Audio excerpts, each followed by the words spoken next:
Magandang hapon po.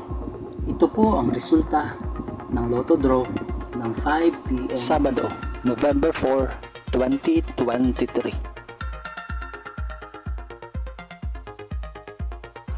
Sa 2D Lot 25, 16 in exact order.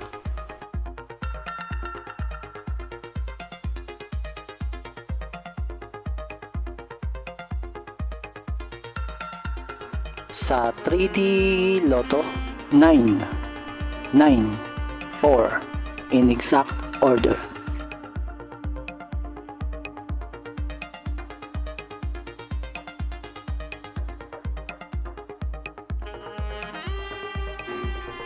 Ito po ang mga paalala sa mga Lotto winners at paraan kung paano makuha ang napanalunan.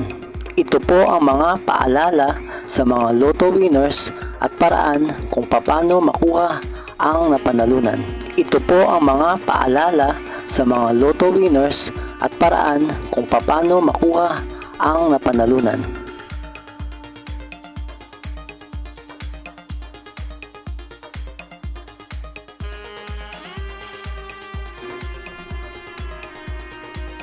Kung nagustuhan mo ang video ito, please like, share at isubscribe mo na yan para lagi ka updated sa mga bagong Lotto results ngayon. See you again later at 9 p.m. Lotto results para sa 2D Lotto, 3D Lotto, 4D Lotto, 6D Lotto, Super Lotto, Mega Lotto, Lotto 642, Grand Lotto at Ultra Lotto. Thank you for watching this 5 p.m. draw Lotto results.